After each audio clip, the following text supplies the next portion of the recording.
On nous voit là. Je pense que Ah, ça je y pense est, oui, oui, c'est bon, on y je est crois là. que c'est On est parti, go. là. Ah, c'est Et une on nous totale voit, mais découverte pour nous. est-ce qu'on nous entend bien aussi? Parce que bon. Bonjour Mathieu, bonjour Eric, Bonjour à tous. bonjour Léa, bonjour Jean-Michel. Bonjour à tous. Bon, bah, je crois que on est tout Alors, bon, là. pour être honnête avec vous, ce matin, je me suis demandé ce qu'il fallait faire pour être crédible sur le Twitch No Code France. Alors du coup, quand j'ai regardé un peu ce qu'il était, ce que j'ai vu, c'est que souvent, ils avaient des casquettes ou une écharpe. Bon, je me suis dit, là, pour la première, je pense qu'il me faut les deux, il me faut la casquette et l'écharpe. Alors, j'ai essayé ce matin, mais bon, je porte pas très bien la casquette ni l'écharpe. Du coup, là, je suis resté uniquement sur le t-shirt No Code France. Mais voilà, le cœur y est. Je réfléchis à peut-être quelque chose de plus personnel pour la prochaine fois. Ça y est, on y est. Bienvenue dans It's Time. It's Time, c'est une émission mensuelle dédiée à l'outil français no code Time Tonic. Donc, ça sera diffusé sur le Twitch de No Code France donc, tous les premiers jeudis de chaque mois à l'horaire d'aujourd'hui, donc de 13h à 14h. Donc, ceux qui ont prévu de faire une sieste pendant cette heure-là, désolé, ça ne va pas être possible. Ou alors, vous pouvez la faire et nous écouter en même temps. Peut-être que ça vous donnera des idées. Donc, je vous donne juste 2-3 mots sur le planning de l'émission pour aujourd'hui. Donc, on va commencer par se présenter rapidement, donc en quelques mots, et en mettant surtout l'accent de pourquoi on est arrivé à utiliser et à aimer l'outil Time Tonic. Ensuite, on vous fera une présentation assez succincte en quelques minutes de l'outil. Et pour garder un maximum de temps pour la troisième partie, qui sera le cœur de l'émission, donc à savoir qu'on va vous présenter 3 fonctionnalités qu'on a jugées importantes et intéressantes de voir aujourd'hui. Donc, ce n'est pas une liste exhaustive, on s'est limité à 3. L'objectif, c'est de pouvoir rentrer suffisamment dans les détails et d'avoir un peu de temps aussi pour répondre aux questions éventuelles.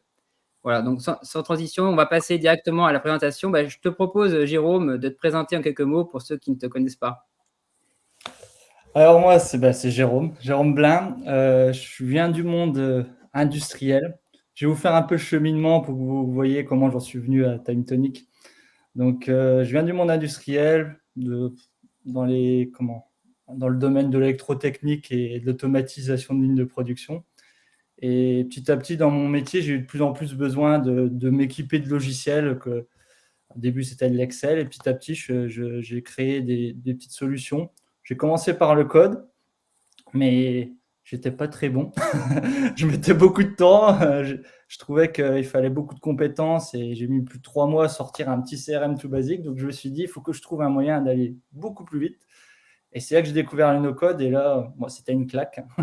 Je me suis dit, waouh, j'ai mis moins de 3 semaines à faire la même chose que j'avais mis plus de 3 mois. Donc, je me suis dit, le no-code, c'est ce que je veux faire. Donc, j'ai quitté ma société, je me suis formé et j'ai créé ma boîte. Ça fait environ 2 ans, pour accompagner les TPE-PME dans la digitalisation de leur activité. Et au tout début, j'ai commencé par du Airtable et du Make, qui sont de très bons outils que j'adore aussi. Mais très vite, je suis arrivé à TimeTonic parce que, on va dire, ça correspondait plus à ce que j'ai vu dans le monde de l'entreprise. Et il y a beaucoup de fonctionnalités comme mobile hors ligne, génération de doc, etc., qui font que c'est vraiment bien pour le monde de l'entreprise que j'ai connu en industrie. Et aussi, le deuxième point, c'était surtout le relationnel avec l'équipe TimeTonic qui m'a fait une grosse différence. Et on a la même façon de voir les choses, comment avancer ensemble, etc. Donc, c'est ça qui m'a fait passer à TimeTonic. Je vais laisser la place à Martial, alors, pour se présenter. Oui, donc de nouveau, bonjour à tous. Donc Martial Lanoux, je m'intéresse aux outils no-code depuis maintenant 3 ans, donc à peu près l'ancienneté de l'association. En parallèle de mon métier d'origine qui est tout autour du transport et de la logistique, donc autant sur le côté opérationnel que sur le côté analyse de flux, méthode, ingénierie.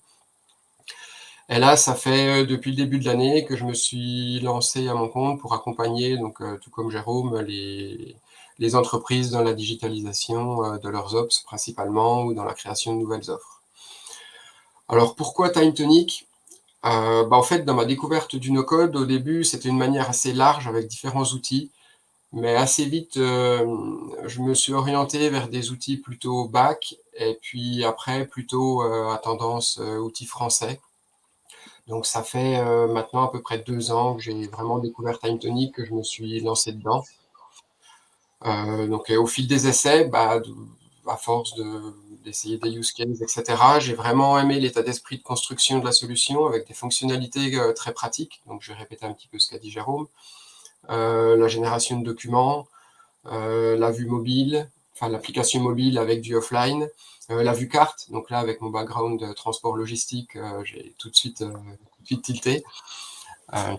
La possibilité de recours aux formules Excel également, puisque pour moi, c'est un des gros facteurs différenciants de TimeTonic, et puis la gestion des espaces de travail. Et puis cette recherche un petit peu des outils français, ça m'a fait rencontrer Jérôme. Donc c'est une des raisons pour lesquelles on se retrouve là. Et puis voilà. Donc on va rentrer un petit peu plus dans le détail après la présentation de Marco. Alors, du coup, moi, c'est Marco. Donc, normalement, c'est Marc-Olivier, mais bon, personne ne m'appelle Marc-Olivier, c'est beaucoup trop long. Donc, moi, je suis dev, en fait, de background. J'ai fait une école d'ingé. Ensuite, j'ai fait 13 ans de .NET, donc en back-end. Voilà, déjà parce que le back-end, c'est vraiment ce qui me plaît. Et puis moi, le back-end, hein, c'est la vie. J'ai bossé pour le ministère de l'Intérieur, pour TF1, ensuite EBP qui fait des ERP. Et suite à ça, j'ai décidé de changer. J'étais consultant système d'information depuis 3 ans, un peu plus de 3 ans. C'est très rapidement devenu consultant no-code. J'ai découvert le no-code via du coup Notion. Je suis très vite passé à Airtable sur la base de données. Et donc ensuite Make. Et j'ai donc redécouvert TimeTonic plus récemment, donc suite au No-Code Summit. En fait, j'avais déjà exploré un peu l'outil il y a un peu plus d'1 an et demi. Et je n'avais pas forcément été très loin. Et à ce moment-là, on va dire que j'étais vraiment aveuglé par Airtable. J'étais vraiment dans une vision 100% Airtable. Et c'est un outil que j'adorais, Airtable. J'aime toujours. Hein. Mais voilà, je n'envisageais pas d'autres outils. Et donc, en discutant au No-Code Summit avec Martial et Géraud, je me suis dit, tiens, c'est trop bête, il faut que je m'y replonge. Donc, j'ai regardé vraiment de plus près cette fois-ci. Et j'ai vu plein de choses qui m'ont plu, notamment la première chose à laquelle je pense, c'est le fait de pouvoir contrôler les données, de faire en sorte qu'on ait des données de qualité dans la base. Voilà, ça, c'est en natif. On n'est pas forcément obligé de passer par un formulaire du coup, pour contrôler ces données et avoir des données vraiment intéressantes. Et ça, c'est une des choses qui m'a beaucoup plu, avec d'autres dont on va vous parler évidemment aussi. Mais voilà, donc je suis très content de pouvoir parler de Time Tonic aujourd'hui. Jérôme, est-ce que tu peux nous faire un aperçu un peu global de l'outil? Ouais. Alors, Marcel, si tu peux me mettre mon écran Ouais. que je sais qu'il est en ligne. Ah oui, je vois. Ok, nickel. Donc, Time Tonic. Je vais juste présenter en gros l'interface pour ceux qui ne connaissent pas ou qui ne connaissent pas trop les outils no-code pour que vous ne soyez pas trop perdus parce que on va montrer des fonctionnalités après. Donc là, j'arrive sur l'espace où je viens de me loguer en fait en tant qu'utilisateur et j'ai la visu des différents workspaces, espaces de travail qu'il y a de partagé avec moi. Ça peut être des workspaces qui m'appartiennent ou des workspaces qui appartiennent à d'autres et qui m'ont partagé. Donc, je vais rentrer dans un workspace. On va dire c'est là la partie qui va vous intéresser. Donc, le workspace est séparé du côté gauche. On va avoir toutes nos tables, c'est-à-dire les différentes entités qu'il y a sous votre application. Donc, on va retrouver les différentes tables et dedans, là, on a tous les champs, tous les différents champs qui vont composer notre table. Donc, ces champs ils sont typés. Ils peuvent être de différents types. Donc, aussi bien du texte, du nombre, de la date, de la formule, la sélection de couleurs. Et comme aussi c'est une base de données relationnelle, on va avoir des relations entre tables. Donc, on peut faire un lien vers une autre table ou la colonne d'une autre table si elle est déjà reliée. Donc, on va avoir aussi tous les champs là. On va avoir tous les filtres juste au-dessus. Donc, on peut masquer des champs, on peut trier, on peut filtrer, partager, importer, automatiser. Je ne rentre pas dans les détails parce que ça sera abordé petit à petit lors des lives. Le but, c'est juste de vous présenter l'interface. Et il y a une partie aussi, là on voit là, c'est toutes les vues. Donc les vues, pour ceux qui ne connaissent pas, c'est une manière de représenter la donnée en fait. Et on peut avoir des vues juste, c'est la même visualisation, une table, mais avec différents filtres et tri et champs qui sont masqués ou pas. Mais aussi, on peut l'avoir de différentes visualisations, la même donnée, en vue Kanban, en vue calendrier, en vue planificateur, en vue TCD, en vue Gantt, mais aussi en vue carte. Et là, c'est un point différenciant que Martial va aborder juste après. Donc, je vais laisser la place à Martial qui nous montre un peu tout ça. Ah ouais, juste un souci avec mon partage d'écran. Hop, je rectifie ça. Ouais. Alors, qu'est-ce que je peux trouver à vous dire, moi, pendant ce temps-là? Moi, je peux raconter une blague s'il y a besoin, mais bon, je crois que je vais me taire. On va pas prendre le risque la première. C'est ça. Non, voilà, c'est tout bon. C'est bon? Alors. Nickel. Voilà, donc comme l'a présenté Jérôme, là je vais vous parler un petit peu plus de la vue carte, parce que c'est vraiment quelque chose alors qui m'a attiré chez Time Tonic, puisqu'on voit sur donc là je suis sur une table, c'est un use case de cas d'intervention, donc je suis sur une table intervention, j'ai la liste de mes vues en haut et je peux choisir le type de vue que je veux appliquer juste en cliquant là, toc, vue table, et je choisis mon type de vue. Donc j'en ai déjà paramétré une. D'accord.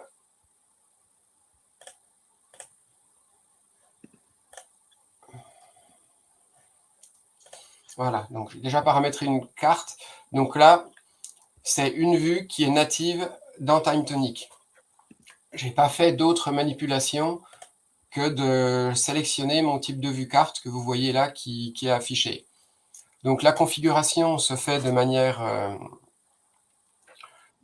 très simple. Quand on a choisi la vue, on a un bouton configurer la carte en haut à droite.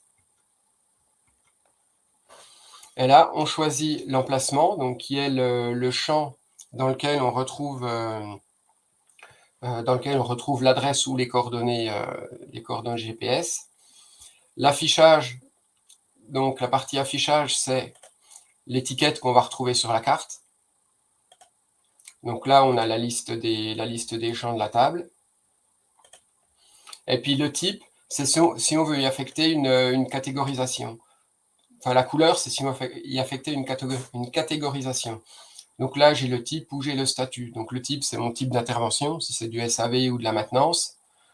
Le statut, c'est si, hop, là, je change juste la couleur. Et on voit que ça se met à jour, c'est si l'intervention est à faire, en cours, urgente ou terminée. Voilà, donc l'écran de configuration. Là, on voit que j'ai pris le champ adresse site.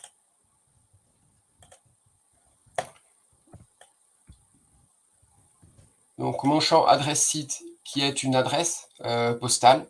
Alors pour être plus précis, l'idéal c'est de rajouter le pays parce que parfois c'est une base OpenStreetMap et parfois sans le pays on va chercher des villes dans d'autres continents, ce qui peut être un peu perturbant. Et j'ai également une carte que j'ai pu configurer avec des coordonnées GPS. Donc géolocalisation.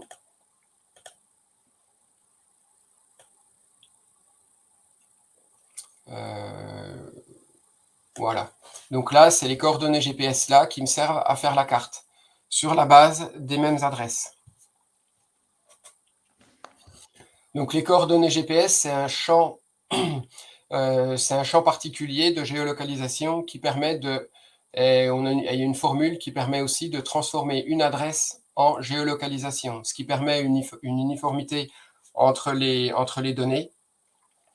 Comme ça, on peut mixer sur la même carte avec un petit peu d'automatisation, un petit peu de formule, des points pour lesquels on a les adresses et des points pour lesquels on a juste les coordonnées GPS.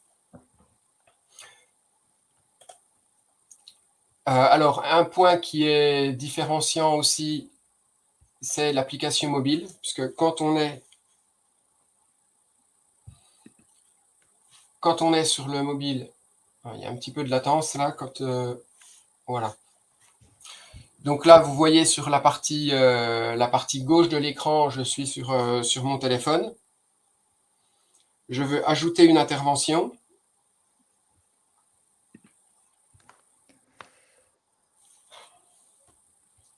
Donc j'ajoute une intervention. Alors il faut que je lui mette un titre. Hop, allez. Paf le chien. Statut urgent. OK. Et là, dans les informations, vous voyez les parties. Alors, soit je peux choisir un site qui est lié à une table, à la table site. Donc, tout a été paramétré sur le web. Soit je peux utiliser la fonction ma position. Est-ce qu'on voit bien ? Ouais. Ma position, ou alors sélectionner sur la carte. Donc là, en cliquant sur la carte, je peux aller où je veux sur une carte et positionner un point. Hop. Bon, il y a un petit peu de... Voilà. Donc là, j'ai positionné un point manuellement. Et quand je fais enregistrer, j'ai les coordonnées du point là qui sont tout de suite prises en compte. Mais je peux également cliquer sur ma position qui permet d'enregistrer directement les coordonnées GPS du téléphone avec le GPS activé. Voilà.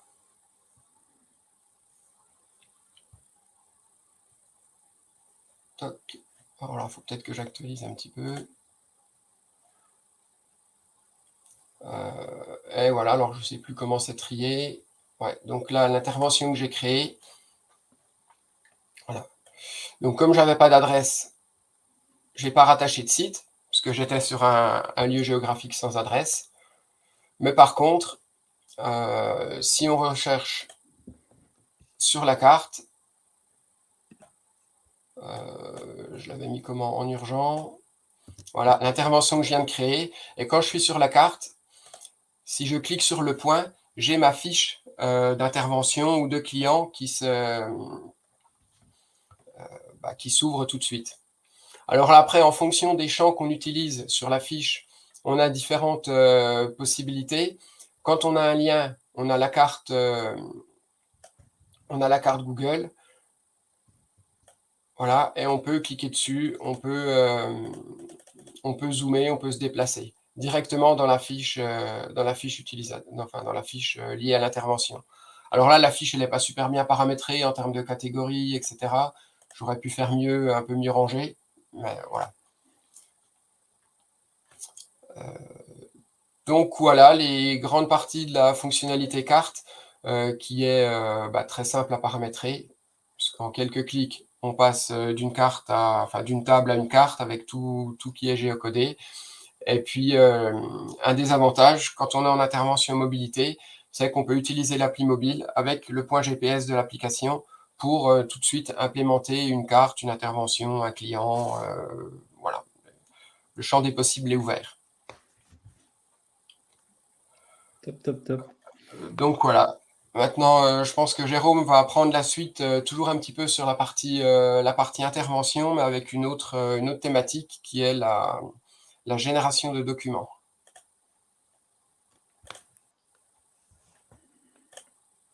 Voilà, voilà. On voit mon écran.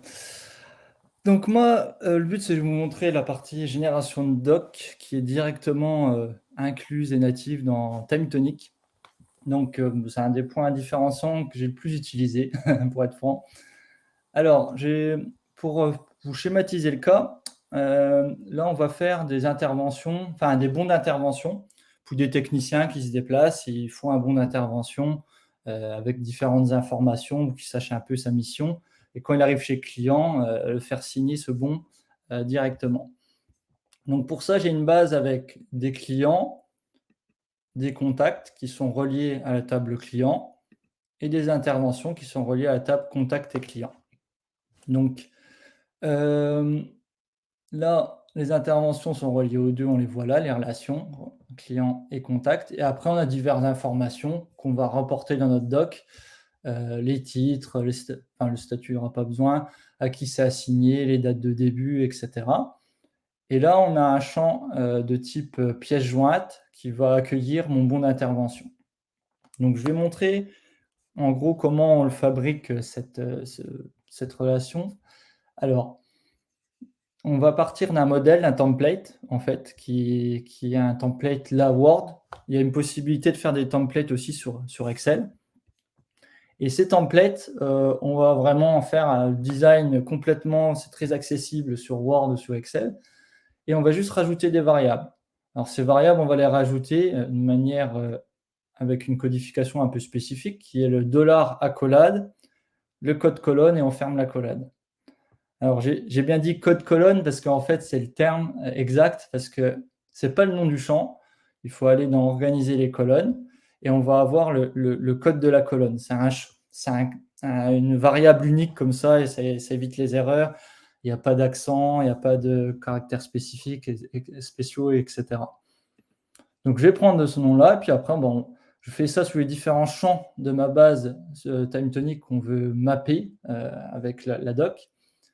Et il y a une petite fonctionnalité que j'aime bien aussi, que je n'avais pas vu dans d'autres, je crois pas de souvenir, c'est qu'on peut aller rechercher une relation directement dans la doc. En fait, là, j'ai une relation avec ma base client qui est là. Et cette relation, je voudrais ramener l'adresse du client. Et l'adresse du client, je ne l'ai pas encore ramenée dans cette table-là. Elle est dans la table client adresse complète. Et pour la ramener, en fait, juste on fait $accolade code colonne point le code colonne dans la table client, c'est-à-dire adresse complète. Et là, ça va faire la relation directement et ça va aller chercher le bon champ.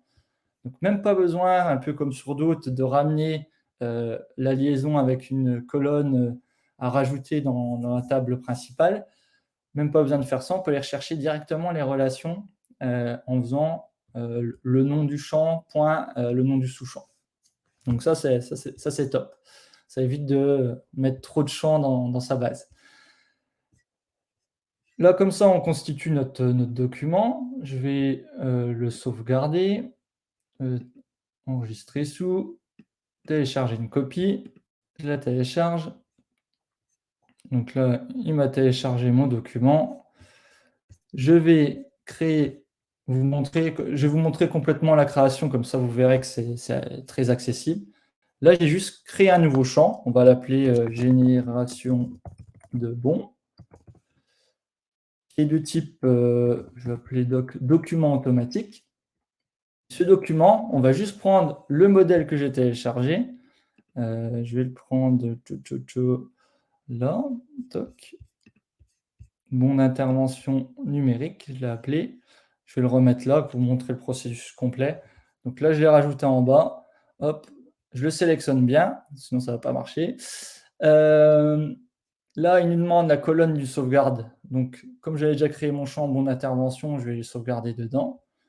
On peut utiliser une colonne en nom. Là, j'avais un nom d'ID d'intervention, donc je vais prendre celui-là pour que ce soit plus explicite. Et soit on choisit l'export qui reste dans le même type de fichier, c'est-à-dire en Word. Là, vu que c'était du Word, ou en Excel, si on aurait fait de l'Excel. Ou soit on l'exporte directement en PDF. Donc là, j'exporte en PDF parce que ce sera le plus parlant. Donc là, hop, on a une petite option, c'est transformer le bouton en bouton. Parce que sinon, c'est un lien. Je trouve ça pas très explicite. Je préfère que c'est un bouton dans l'interface. Donc, je vais l'appeler génération du bon. Hop, je l'ajoute. Et voilà, on a fait tout le process pour générer la doc. Donc, je vais juste cliquer dessus. Est-ce qu'il va y avoir un effet démo? Alors, je vais répondre en même temps à la question. Ça marche avec OpenOffice ou autre. J'ai essayé, moi, avec Google Doc et ça marche. J'ai créé tout mon document sur Google Doc et je l'ai exporté en DocX parce que c'est le format DocX qui est accepté. Alors, on doit faire pareil sur OpenOffice, je pense. Il faudra essayer pour être sûr, mais je pense que c'est la même structure. Et pareil pour l'Excel, il faut juste les exporter au format Excel.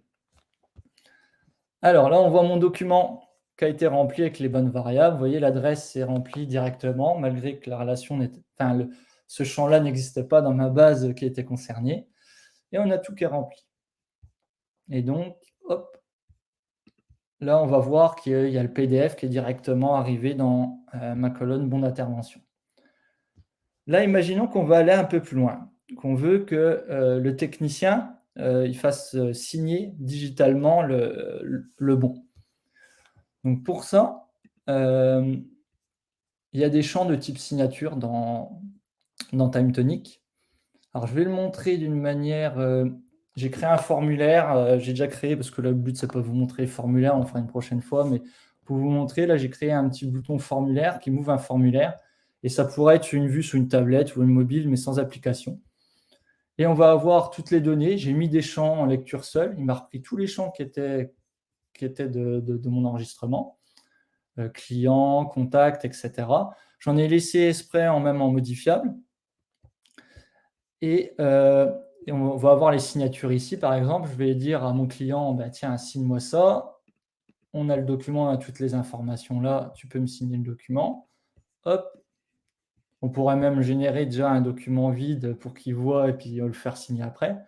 Donc là, je sauvegarde. Hop. Je vais revenir juste. Ben voilà, je suis revenu au bon. Hop. Donc là, on est dans ma vue. On va voir normalement tout qui est arrivé, les signatures clients. Et je vais ouvrir le bon fichier pour vous montrer comment on gère une image en fait. Parce que ces signatures, ce sont juste une image en fait. Et donc, numérique signature, c'est celui-là. Je vous montre le document Word. Là, je ne vais pas le refaire complètement. C'est juste pour vous montrer. En fait, c'est exactement le même principe. On va faire accolade, signature, enfin, de technicien. Et là, on a un petit paramètre, c'est 2.200 par 200, c'est on va gérer la taille de l'image. On n'est pas obligé de le mettre si ça correspond bien, mais là, on va dire on veut limiter la place que ça prend, donc on peut mettre ces paramètres-là. Alors, je vais lire une petite question en même temps. Est-ce que des boucles sont possibles dans la génération de doc? On va voir ça après, en fait. On va voir ça juste après. Putain, ça spoil déjà. Hein. Donc là, j'ai géré la place que va prendre cette image.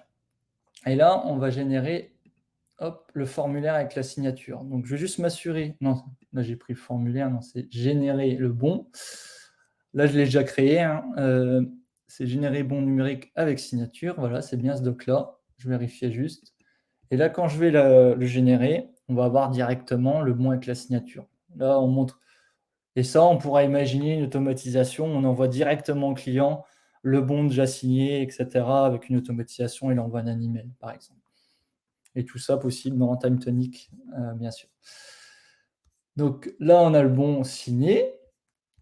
Et vu la petite question qu'on a eue, bah justement, imaginons que le client veut gérer des pièces détachées. Enfin, que moi, en tant qu'entreprise, je veux gérer aussi qu'apparaissent les pièces détachées que j'ai eu besoin pour cette intervention, pour signer le document final. Donc là, j'ai créé une autre table, pièces détachées, intervention, qui est juste, là j'ai fait très simple, hein, j'ai fait quantité et référence, tout basique, mais on pourrait imaginer qu'il y a une gestion de produits, de prix, on sélectionne un produit, ça met toutes les infos, etc. Donc on pourra aller beaucoup plus loin, là j'ai resté simple pour la démo. Donc là je vais me remettre dans l'intervention, et dans l'intervention on a une liaison avec pièces détachées intervention. Là j'ai une pièce qui est déjà reliée, et par exemple je veux en créer une, donc là je vais faire créer un enregistrement. Donc, hop, je vais mettre 4 hits time. Hop, je sauvegarde. Donc là, j'ai 2 éléments. Mais en fait, le problème dans ma doc, c'est que je vais avoir X éléments et on ne sait pas de combien d'éléments il va y avoir. C'est là que TimeTonic, je vais ouvrir le bon document pour vous montrer. Pièces détachées, voilà. J'espère que vous voyez assez bien sur mon document sous la partie de droite. Donc là, on voit le tableau. J'ai créé juste un petit tableau avec une ligne. Ça pourrait être avec plusieurs colonnes, etc. On pourrait séparer les variables. Et j'écris exactement pareil au niveau des variables. Donc $ accolade, le nom de la variable. Là, j'ai fait point quantité pour aller chercher dans l'autre table la quantité. Puis point référence pour aller chercher la référence. Et là, en fait, TimeTonic est intelligent. Il va savoir que le champ en relation est de type relationnel, qu'il a plusieurs éléments, donc il va itérer sur ces éléments. Donc on va le voir là directement. Toc. Ça doit être dans ceux-là. Je vais prendre bien le bon document, parce que tout à l'heure on était sous signature. Là, si je prends pièces détachées, appliquer, générer le bon signé.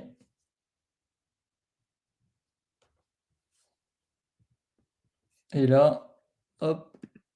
Et là, on a vous voyez, il y a les pièces détachées. Comme ça, on a pu faire apparaître de manière dynamique les pièces détachées. Et s'il y aurait eu 500 lignes, il m'aurait mis les 500 lignes. Si on voudrait même mettre une photo en premier lieu de la pièce, mettre le prix, un total, etc., tout serait possible. Donc, ça, c'est vraiment très, très puissant, parce que c'est souvent, pour ceux qui ont l'habitude, je pense beaucoup de freelance, la génération de lignes, c'est toujours un sujet assez crucial. Et que c'est directement inclus, façon très très simple d'accès. Ça, j'ai trouvé ça vraiment top dans TimeTonic. Et au passage, Jérôme, tu nous as montré comment on pouvait très facilement changer de template de document. Ouais, c'est vrai. C'est vrai. Ouais. On a les listes de templates. Après, il y a même une autre fonction qu'on peut mettre dans une table, la liste des templates, et qu'on fait relation à cette table. Comme ça, on a une table avec les templates différents, avec leur nom, qu'on peut mettre à jour plus facilement. Et on va juste chercher le template qui nous intéresse directement dans le champ. Ça, c'est une petite autre version, mais c'est vrai que c'est très puissant. Moi, je vais laisser la place maintenant à Marco, qui va nous parler des relations entre workspace. Moi, c'est une des fonctionnalités que j'ai trouvé le plus puissant par rapport à d'autres outils. Donc, je vais le laisser montrer un peu tout ça. Alors, est-ce qu'on voit bien mon écran là? C'est bon? Je vais peut-être zoomer un tout petit peu. Alors oui, du coup, moi, une chose aussi, pareil, qui m'a beaucoup plu dans TimeTonic, c'est côté base de données. Bon, forcément, moi, je vais parler de la base de données. Et le fait de pouvoir, en fait, lier des tables entre elles d'espaces de bases différentes. La notion de workspace TimeTonic, c'est équivalent à la notion de base de ce qu'on peut avoir dans d'autres systèmes, notamment comme Airtable. Là, je prends un exemple où j'ai 5 applications, j'ai 5 bases différentes. J'ai une base RH, une base avec des notes de frais, une intervention, réservation de salle, CRM. En fait, le point commun de ces 5 bases, c'est la notion de collaborateur. Donc, moi, j'aimerais pouvoir, en fait, paramétrer quelque part une table collaborateur et pouvoir en profiter potentiellement dans toutes mes applications. En l'occurrence, la table collaborateur, ça serait logique qu'elle soit définie côté gestion RH, puisque c'est vraiment la partie gestion RH qui va gérer les collaborateurs. Donc, dans la base gestion RH, si je l'ouvre, donc j'ai une table collaborateur. Donc, c'est une table qui a beaucoup de vues qu'on peut voir là-haut. Et sur ces tables collaborateurs, j'ai créé plusieurs vues. Et je vais utiliser ces vues aussi, notamment pour pouvoir lier les données entre elles. Alors, j'ai une vue collaborateur actif, note de frais, technicien. Donc là, on va regarder d'abord la vue collaborateur, note de frais. Ce qu'on peut voir sur cette vue, c'est que du coup, on a 1, 2, 3, 4, 5 colonnes avec des champs en lecture seule. Ça, c'est moi qui l'ai paramétré. Ça peut se paramétrer et on va voir l'intérêt de mettre des champs en lecture seule aussi un petit peu après. Donc, une fois que j'ai ça, je me dis, voilà, maintenant, j'aimerais pouvoir, moi, utiliser ces collaborateurs-là dans une autre application, dans une autre base. En l'occurrence, par exemple, dans la base des notes de frais. Quand on va saisir une dépense ou une note de frais, évidemment, on va l'attacher à un collaborateur. Alors, dans la base des notes de frais, donc dans une dépense, on voit qu'on a une colonne collaborateur. C'est une colonne qui est de type, du coup, lien vers une autre table. Et là, on peut voir ici que, du coup, c'est la table collaborateur de l'espace du workspace gestion RH. Autrement dit, c'est la table collaborateur d'une autre base qui est la base gestion RH. J'ai coché la petite case sélection uniquement. Ça, c'est dans l'optique de pouvoir uniquement sélectionner des collaborateurs et pas pouvoir en créer comme ça. Parce que pour moi, ça n'a pas de sens métier, dans mon exemple, de créer un collaborateur à partir des dépenses. C'est plutôt le métier du RH de faire ça. Donc, une fois que j'ai fait ça, donc là, je peux voir si je veux sélectionner un collaborateur. Donc là, j'ai un certain nombre de collaborateurs qui sont disponibles. En l'occurrence, j'aurai la liste des collaborateurs qui correspond à la vue que j'ai paramétrée du coup pour cette colonne-là. Pour paramétrer cette vue, donc si je vais dans le détail de la fiche, je peux voir du coup dans la colonne collaborateur que j'ai paramétré la vue collaborateur note de frais. Ça veut dire que je ne vais voir que les collaborateurs qui sont dans cette vue-là et je ne vais voir que les champs aussi qui sont définis dans cette vue-là. Alors, bon, pour les 18, on ne va pas faire le calcul, ça sera plus facile de voir pour la suite, mais en tout cas, pour les champs, ça, on peut le voir. Si je clique sur un collaborateur, donc j'ouvre sa fiche et je vois que les champs que j'ai définis dans la vue. Donc, ils étaient tous en lecture seule parce que je les ai mis en lecture seule dans ma vue, à l'exception des notes de frais. Il faut que je puisse évidemment joindre une note de frais au collaborateur. Donc là, j'ai choisi de le mettre en lecture seule. Maintenant, de toute façon, si je n'avais pas fait ça, ça aurait été les droits qui s'appliquaient sur les différentes colonnes. Autrement dit, si seul le RH, par exemple, a le droit de modifier la photo, eh ben, pour tous les collaborateurs, même si je n'avais pas forcé la photo à être en lecture seule, évidemment, la photo aurait été en lecture seule. Simplement, le fait de mettre en lecture seule en plus dans la vue, ça va surcharger les droits qui s'appliquent naturellement aux colonnes. Donc maintenant, j'ai fait ça donc, pour les notes de frais. On va passer à une autre base qui est les interventions. Donc là, les interventions, quand je suis dans les interventions, moi, je veux pouvoir assigner des collaborateurs à une intervention. Je veux pouvoir assigner évidemment que les collaborateurs qui ont un sens de faire une intervention. La comptable, a priori, elle ne va pas aller sur le terrain. Par contre, les techniciens, oui. Donc là, dans la vue technicien, j'ai paramétré du coup uniquement les collaborateurs. C'est un filtre qui sont du coup techniciens. Et là, ici, si je veux du coup voir les collaborateurs qui sont disponibles, j'en ai 4 parce que c'est des 4 techniciens. Et juste peut-être montrer quand même rapidement à quoi ça ressemble la vue technicien. Donc, dans les collaborateurs gestion RH, on a une vue que j'ai appelée technicien. Et là, on a les 4 techniciens qu'on retrouve. Donc, si je reviens dans mon intervention, donc je peux évidemment associer un technicien. Si j'ouvre le technicien, on a compris qu'on voit que les champs qui sont proposés dans la vue intervention. Là, en l'occurrence, je n'ai pas mis de champ en lecture seule. Donc, potentiellement, c'est la gestion des droits qui s'applique. Je peux modifier les données. J'ai aussi le droit de modifier les champs. J'ai aussi, du coup, ce que je peux faire, c'est pour vous montrer aussi, c'est que le paramétrage ici, dans technicien ici, je vois que les techniciens. Donc là, ce paramétrage-là de vue que j'ai sélectionné, j'ai le droit de le voir parce que je suis administrateur. Maintenant, si on n'est pas administrateur du workspace de la base, évidemment, on ne pourra pas changer cette vue-là. On ne pourra pas se retrouver à changer la vue et avoir des données RH qui sont confidentielles. On verra uniquement les données qui ont été prévues pour les techniciens. Donc là, du coup, c'est quand même pas mal parce que j'ai pu faire des liaisons entre des bases différentes. Maintenant, vous allez me dire, bah, oui, mais si j'avais fait une table, moi, collaborateur dans l'intervention, si j'avais fait une table dans les différents espaces, bon, en termes de modèle de base de données, c'est vraiment pas terrible, mais j'aurais pu voir finalement mes collaborateurs ici et pas uniquement voir les données comme ça. Comment je peux faire? En fait, TimeTonic permet de faire ça indirectement avec ce qu'on appelle du coup les vues miroirs. C'est-à-dire qu'en fait, la vue miroir, tout va se passer un peu comme si on avait créé une table collaborateur dans l'espace intervention, mais évidemment, les données sont toujours centralisées à un endroit dans la base gestion RH. Donc là, je vais dans ma base gestion RH et je vais créer une vue miroir du coup, pour mon intervention. Donc, je vais dans gestion RH, je choisis la vue que je veux. Donc là, je prends la vue de technicien et je vais lui dire, voilà, je veux partager cette vue-là dans un autre espace de travail et je vais la partager dans l'espace intervention. Donc, je partage la vue. Et si maintenant, je vais dans intervention, ce que je peux voir, c'est que magie, il y a une petite table collaborateur qui est apparue. Ce n'est pas une table classique, on voit qu'il y a un petit œil devant. Et d'ailleurs, on nous dit que c'est une table qui est partagée depuis l'espace gestion RH. Si je clique dessus, je vois mes collaborateurs. Évidemment, je ne peux pas avoir plus de données que ce qu'on propose, que ce qui est paramétré côté gestion RH. Par contre, je peux ajouter des données. Si j'ai le droit, je peux modifier des données. En fait, tout se passe comme si finalement mes collaborateurs étaient définis dans mon espace de travail intervention. Mais derrière, c'est les données de gestion RH. Un dernier exemple, là pour les réservations de salles, par exemple, si je clique sur réservation de salle, je peux associer un collaborateur.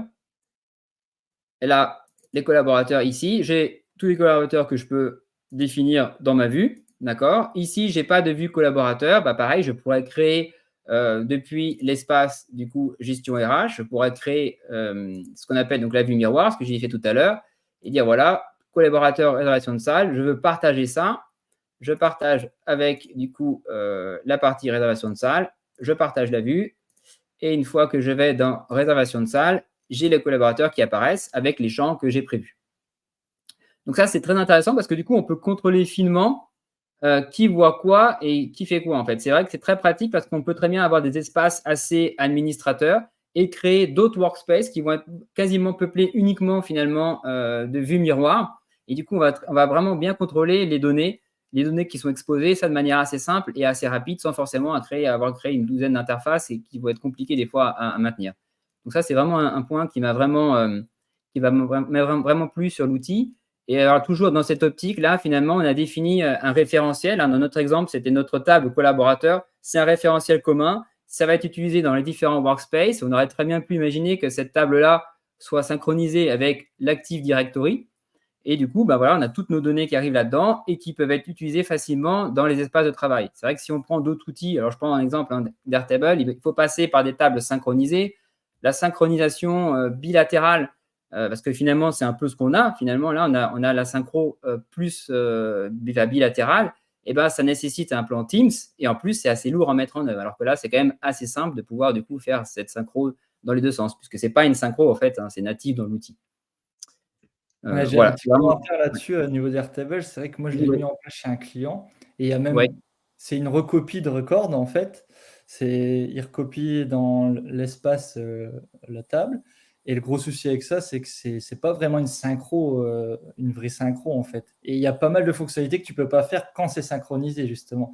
Les automatisations, ça doit être le dernier truc. Enfin, il y a pas mal de limites à ça. Et là, c'est une vraie synchro bidirectionnelle où on peut avoir les vues miroirs, mais aussi des relations, etc. Donc, je trouve ça vraiment un cran au-dessus même. Oui, c'est beaucoup plus léger aussi, clairement. Ouais.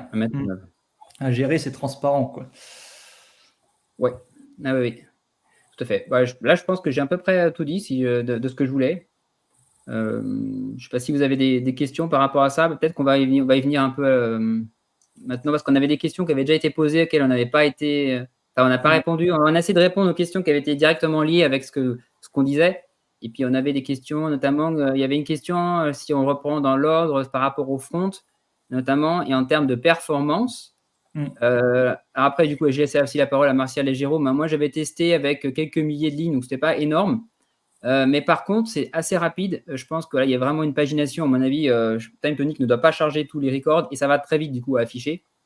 Je ne sais pas si vous avez une expérience ici similaire ou même peut-être sur un nombre plus important de données. Ouais. J'ai déjà testé avec une dizaine de milliers, quoi, en fait. En fait, la différence, je pense, comme tu le dis, ça se fait sur le chargement. Il n'y a pas tout qui est chargé. Et en fait, c'est en scrollant qu'il va aller recharger certaines datas. Avec la pagination, j'imagine. Enfin, je ne suis pas du tout expert sur le métier, mais je crois qu'ils font comme ça. Et ce qui fait que ça offre beaucoup plus de fluidité par rapport, par exemple, on connaît tous, avec Airtable, on a vite ces soucis-là. Et là, on l'a beaucoup moins sur TimeTonic. Après, je crois, d'informations avec TimeTonic qui ont déjà géré des très grosses bases avec des millions de lignes. Ce qui peut juste un peu ralentir, ça va être beaucoup de champs avec des liaisons de table. C'est ces champs-là qui sont consommateurs. Et ils sont en train de travailler à optimiser cette chose-là. Moi, j'ai jamais eu le souci particulier là-dessus, mais eux, ils ont déjà fait des clients avec des 200 champs ou même plus, avec beaucoup plus de données. Donc voilà, c'est peut-être voilà, qu'on passe vraiment, qu'on scale, c'est pas les mêmes problématiques, j'imagine. Oui, c'est vrai qu'il y a pas, j'avais pas vu ça forcément, mais des fois, quand j'ai réouvert Airtable, on va dire depuis, j'ai trouvé ça relativement lent, en fait, l'interface par rapport à TimeTonic. Clairement, c'est vrai qu'on s'habitue vite à la rapidité. Hein. On devient moins patient après. Ouais, mais c'est pareil, depuis que je jongle entre TimeTonic et puis Airtable, j'ai un peu de frustration sur Airtable, sur certains temps d'affichage, quand on change de vue, quand on change de table. Bon. Pour l'instant, j'ai pas connu ça avec TimeTonic. Alors, j'ai traité des bases peut-être un petit peu plus légères, mais bon, ça m'a semblé plus fluide. Alors, effectivement, comme disait, je sais plus, je crois que c'est Jérôme, mais si les records sont préchargés, mais par petits lots, etc., voilà, ça fait moins de grands temps d'attente, mais plus plein de petits temps d'attente qui sont transparents finalement. Après, je vais faire un de ces quatre, un test de perf. Là, c'est dans les tuyaux. Je vais essayer de charger un peu fort pour voir ce que ça donne, parce que ça m'intéresse clairement. C'est un élément important pour moi aussi. Il y avait une autre question, je crois, sur Par les. hasard, les deux qui se posent des questions, c'est Xavier avec le spécialiste back-end et Marco qui va faire les tests de performance. C'est même pas étonnant, quoi. Ah bah oui, j'avoue que oui, forcément, hein, les travers ressortent, hein, clairement. Et alors, l'API pourrait. Alors, l'API. Bah, c'est vrai. Ouais, c'est vrai qu'on va essayer de répondre, de balayer un petit peu tout progressivement. Là, on est resté sur les grosses fonctions différenciantes sans forcément rentrer hyper dans le détail. Mais c'est pour ça que vos questions sont intéressantes parce que celles auxquelles on ne peut pas apporter de réponse tout de suite, on les note. Et puis, comme Marco le disait, le test de performance, c'est quelque chose qu'on avait un petit peu en tête. Donc voilà, Xavier, ça prouve bien qu'on était dans la bonne direction en y pensant. Alors après, pour répondre par rapport à l'API, il y a plusieurs choses en termes de perf. Alors ça, j'ai pas forcément pu le constater encore, mais comme ce que disait Didier, merci Didier, a priori, l'API serait très performante, TimeTonic 2,5 fois plus rapide. Donc ça, c'est plutôt une bonne nouvelle. En termes d'endpoints, il y a un peu moins d'endpoints qu'Airtable, notamment. Il n'y a pas encore de méta API. Pour être très franc, c'est un petit peu moins simple à utiliser. Par contre, ça marche tout à fait bien. L'API marche du feu de Dieu. Il n'y a pas d'erreur. Ça, il n'y a pas de souci à ce niveau-là. Mais c'est un petit peu plus dur de rentrer dans l'API. C'est pareil. TimeTonic est en train de travailler sur l'API pour la rendre peut-être un petit peu plus accessible. Alors, et puisqu'on parle d'API, alors Zapier, pas encore Make, c'est en cours, mais Zapier est intégré. Donc effectivement, il y a des choses qui sont bien faisables aussi en termes de connexion. Petit truc sur Make, c'est qu'il y a de la communauté des TimeToniciens, c'est Michael Jacques, qui a créé la custom app en fait de TimeTonic. On est en train de faire quelques tests et tout ça, mais c'est sympa, ça fait gagner pas mal de temps. Moi, j'ai déjà connecté avec Make standard, mais c'est quand même beaucoup plus simple avec la petite custom app où ça va direct chercher les tables, etc. Ça offre pas mal de flexibilité et d'aller beaucoup plus vite, donc ça, c'est top. Alors, on a une autre question. Alors là, si j'essaie de prendre dans l'ordre, j'espère qu'on n'en oublie pas. Il ne faut pas hésiter à se manifester si on vous oublie. Il y a une question par rapport aux accès aux utilisateurs, le fait que les utilisateurs aient accès à tous les workspaces ou non. Tu peux mettre la question. Mais clairement, voilà, on peut vraiment gérer les droits de manière fine. Et bien sûr, ils n'ont pas accès à tous les workspaces. On peut leur donner accès à tous les workspaces si on veut, hein, mais on peut décider de quel workspace ils ont accès, sur quel, du coup, est-ce qu'ils sont admin ou pas utilisateurs d'un workspace. On peut définir des workspaces spécifiques avec des vues miroirs de sorte d'exposer que certaines données. Donc voilà, on a une entière flexibilité à ce niveau-là.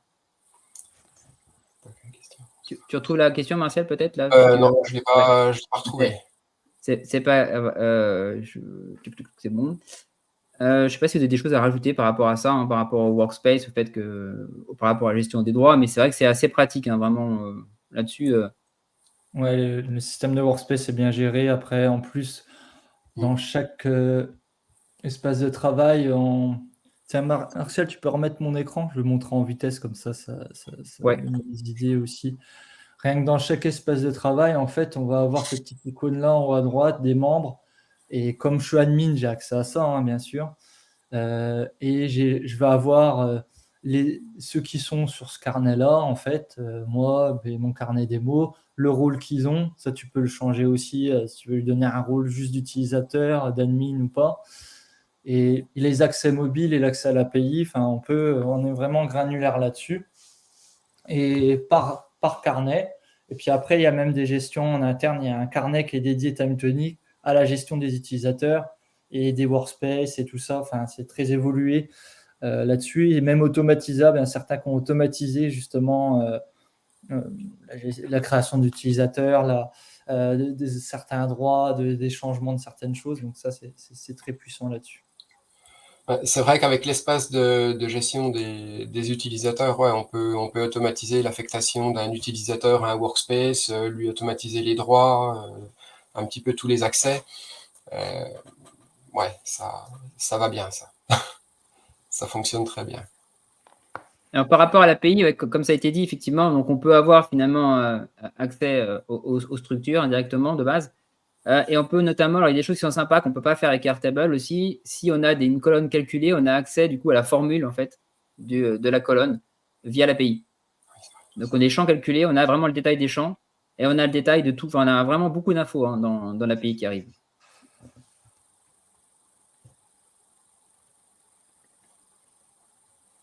Est-ce qu'on a une question? Ouais, regarde, s'il y a d'autres questions, parce que j'ai peut-être loupé des. Est-ce qu'il y a des limites comme dans Airtable par rapport à l'API ou d'une manière ou sur les records, etc. Le nombre de calls API peut-être? C'est ça, le nombre, enfin, la fréquence des calls? J'imagine, parce que si c'est la fréquence des calls, il n'y a pas de limite, hors les limites techniques, hein, mais il n'y a pas de la limite qu'on a dans Airtable. Et Alors, c'est même, juste pour dire, les limites qu'on a dans Airtable, on l'évoquera certainement la prochaine fois parce qu'on va parler du pricing, mais en fait, il n'y a pas de limite, vraie limite. On peut payer pour avoir plus, quoi. Sur TimeTonic, on peut, par exemple, pour les docs, par exemple, sous plan pro, j'avais noté, j'ai 100 documents par mois. Sous plan business, j'en ai 400. Et si on a besoin de plus, ben, on va juste payer en plus, quoi. J'ai besoin de 500 documents plus supérieurs. Donc, je vais payer 50 € de plus par mois pour avoir mes 600 ou 900 docs par mois, quoi. Alors, juste pour préciser, quand tu parles de ça, c'est donc payer plus pour avoir plus et payer plus pour avoir plus de call API. Par contre, l'API rate, voilà, ça, c'est pas limité, quel que soit finalement, voilà, à petit moment où on a accès aux API, il n'y a pas de. Donc on reviendra dessus, mais ouais, un des avantages aussi, c'est qu'il n'y a pas de limite où on est bloqué. À un moment, il suffit juste de dire, OK, je prends un pack de call API supplémentaire et puis j'ai droit à plus.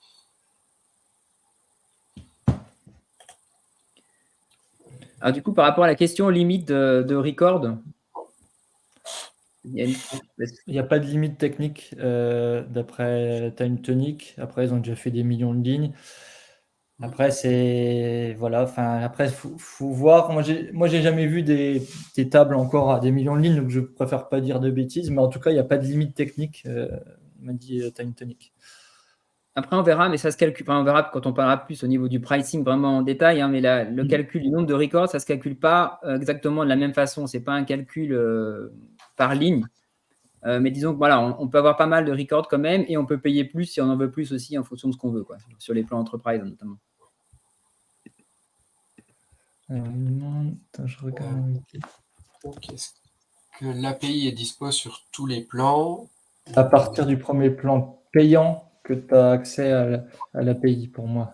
Quand tu es en version d'évaluation, tu peux avoir accédé à l'API. Oui, pendant l'évaluation aussi. En version démo, enfin d'accès, là c'est en version trial. Trial, on a accès à l'API. Par contre, après, c'est le premier plan payant. Je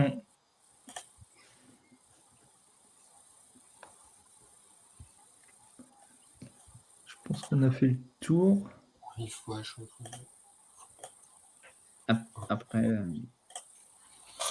Après, là, tous ces sujets un petit peu de limite, de pricing, etc. Donc ça fait partie des choses qu'on a prévu évoquer un petit peu plus tard en rentrant plus dans le détail. Donc là aujourd'hui on a fait le tour donc sur les fonctionnalités qui nous semblaient déjà bien différenciantes. Donc le lien entre les workspaces, la génération de documents via des templates Word ou Excel, les vues cartes. Donc le but, ça va être pour nous, ça va être de présenter les principales fonctionnalités sur les premières émissions. S'il y a des besoins de réponse à des questions auxquelles on n'a pas l'info tout de suite, on creusera, on cherchera, ou même si ça nécessite de préparer un use case un petit peu spécifique ou que ça nécessite plus de temps, on le mettra à l'ordre du jour d'une prochaine émission. Ce sera pas oublié. Et puis voilà, donc sur la prochaine émission, on a déjà fait un petit peu de teasing, on va vous parler donc des pricing et des limites, et puis également de la partie automatisation. Donc s'il y a des points que vous souhaitez voir ou des choses comme ça, dans la prochaine ou des questions préalables, n'hésitez pas à nous les mettre sur le Slack dans le channel Time Tonic de No Code France. On viendra faire un tour régulièrement pour relever tout ça. Après, je sais pas, Marco, Jérôme, si vous avez des points à ajouter. Juste une petite remarque, il y a une question, je pense que du coup c'est assez pertinent, comme c'est aussi une force de l'appli, c'est par rapport à l'application mobile. Ouais. Donc effectivement, l'application mobile se synchronise avec tous les workspaces. On peut partager certains workspaces uniquement avec l'application mobile. C'est une application native qui est sous le store, etc. Juste pour information, parce que c'est vrai qu'on pourrait. Donc alors on fera peut-être un petit tour de l'application aussi. C'est un des sujets qu'on pourra aborder. Alors comme c'est une application native, en termes d'ergonomie, etc., c'est pas forcément l'idéal. On peut pas faire des choses hyper jolies. Par contre, ça reste très pratique, très orienté métier pour la plupart des use cases en Ops. Et puis notamment la gestion du mode offline, c'est quand même super. Si on fait un inventaire dans une cave où on est dans un champ, on n'a pas de réseau, et ben clairement, voilà, ça peut se faire, ça fonctionne. Et après, dès qu'on a du réseau, automatiquement, ça se synchronise.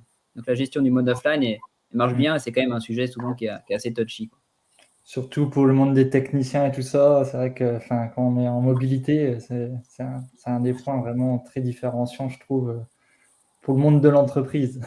Ouais, et tout le monde n'est pas en région parisienne avec du full 4G, 5G dans le moindre recoin. C'est sûr. Et j'aimerais ajouter un petit point. C'est vrai qu'il y a Didier à 15h qui va faire une présentation d'Zilio. Allez-y, parce qu'en plus, il y a une intégration de Time Tonic avec Zilio qui est super bien faite. Franchement, il a fait un super travail. Ça a été super vite en plus. Donc, n'hésitez pas de voir ce live très intéressant. Et moi, je serai présent en tout cas. C'est-à-dire, Adrien, quand tu dis un live réglementation Time Tonic? Ah, RGPD, tout ça, c'est ce que tu veux dire?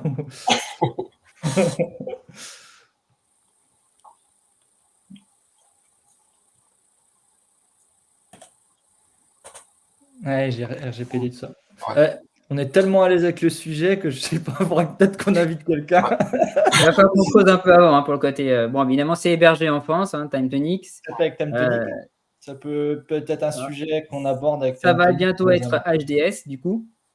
Mais après, côté RGPD en soi, les règles des RGPD, c'est pas simple forcément. Il faut qu'on creuse un peu le sujet pour en parler avant.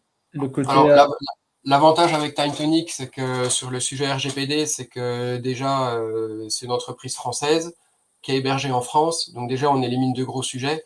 Après, le reste, c'est plus du mode opératoire, du process pour comment je gère mes données, etc. Mais HDS, je pense qu'on peut. C'est en cours. Je pense qu'on peut le dire. De toute façon, maintenant, je l'ai dit. C'est en cours, c'est en train d'être fait. C'est un long process, donc ce sera peut-être que l'année prochaine. Enfin, je sais, peut-être même un peu plus tard, je sais pas. On demandera Time Tonic directement, mais c'est vrai qu'on n'a pas précisé HDS, c'est hébergeur données de santé.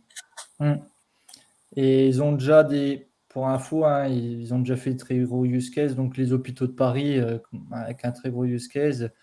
Comme il n'y a pas de données de patients, en fait, ils ont pu le faire complètement sans être HDS. Et ils sont justement sur la problématique HDS pour aller sur d'autres besoins pour ce client-là. Voilà, bon, est-ce que vous avez d'autres choses à rajouter, d'autres questions dans le chat?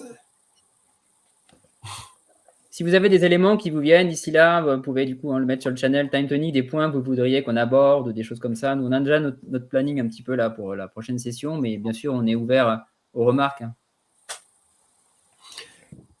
Ok, bah merci à tous de votre présence. Et puis, n'oubliez pas, d'ici une petite heure, il y a Didier qui fait des démos en live de Zilio. Donc, je pense que ça risque d'être très intéressant aussi. Voilà. Ouais. Merci à tous. Merci à vous. Merci à tous. À Salut. bientôt. Au revoir.